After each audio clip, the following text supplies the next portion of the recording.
નમસ્કાર મિત્રો, ગુજરાતી વાર્તા સાંભળવા આવ્યા છો. ચાલો વાર્તાની શરૂઆત કરી. અમદાવાદની તંગ ગલીઓમાં વસેલું હતું એક નાનકડું પુસ્તકાલય. વિરહ વેદ અહીં કામ કરતી હતી આયેશા, એક શાંત અને પુસ્તકોમાં ગુમ થતી યુવતી.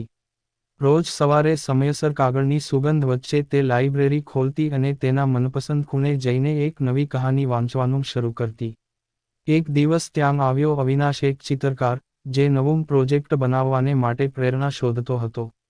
તે આયેશાને જોઈને થોડો હચકાયો, પછી ધીરે ધીરે દરરોજ લાઇબ્રેરી આવવા લાગ્યો. પહેલા આંખોથી વાતો શરૂ થઈ, પછી પુસ્તકોના પાનાં વચ્ચે સંવાદ.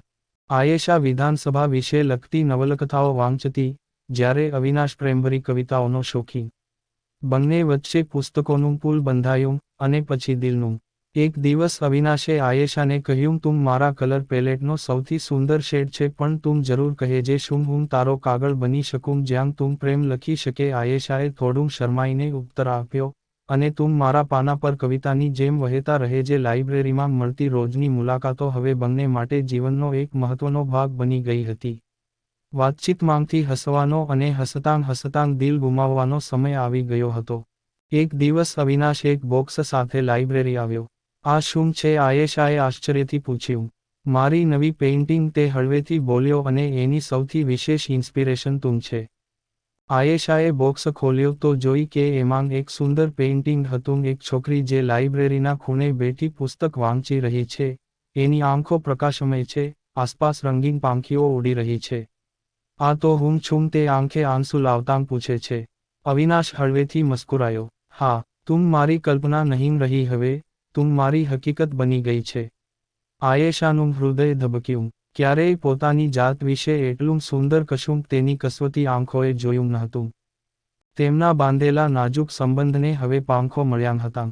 બંનેએ સાથે એક નાનું આર્ટ કેફે શરૂ કરવાનું નક્કી કર્યું, જ્યાં પુસ્તકો, ચિત્રો અને પ્રેમ એકસાથે શ્વાસ લેતા. લોકો ત્યાં આવતા, વાંચતા, પેઇન્ટિંગ જોઈ ખુશ થતા, પણ કોઈક ખૂણે બેસી અવિનાશ અને આયેશા હજી પણ નવી નવી પ્રેમ કથાઓ સર્જતા. કેફે હવે રંગીલા પાના નામે જાણીતું બન્યું હતું. અવિનાશનું આર્ટ અને આયેશાની બુક રેકમેન્ડેશન્સ ઘણા લોકોને આકર્ષવા લાગ્યા હતા.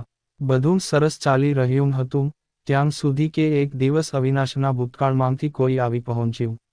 તેનું નામ હતું નેહા. એ એક ગેલેરી ઓનર હતી અને ક્યારેક અવિનાશની સાથે તેમના પ્રારંભિક વર્ષોમાં કામ કરેલું.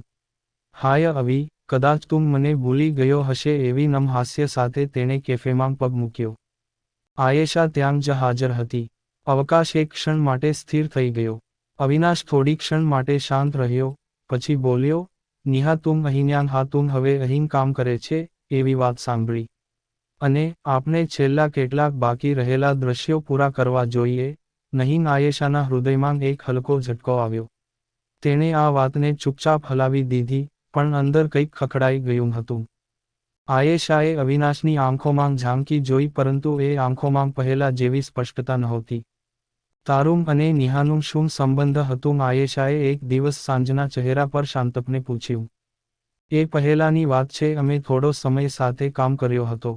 એ કદી પ્રેમ ન હતો, બસ એક નિષ્ફળ કોશિશ હતી, અવિનાશે કહ્યું. પણ જ્યારે બીજી જ સાંજે આયેશાએ અવિનાશ અને નેહાને એક જૂની ગેલેરીમાં મળતા જોઈ લીધા, ત્યારે એ શંકા આશંકામાં બદલાઈ ગઈ. એ જ રાત્રે, જ્યારે અવિનાશ પાછો આવ્યો, તેણે જોયું કે આયેશા લાઇબ્રેરીના ખૂણે બેઠી છે, પણ એની આંખોમાં જે શાંત અસર હતી, એ હવે તોફાની ચૂપમાં ફેરવાઈ ગઈ હતી. આવી જ સ્ટોરી સાંભળવા માટે ચેનલને સબસ્ક્રાઇબ અને વિડીયોને લાઇક કરજો મિત્રો. ધન્યવાદ.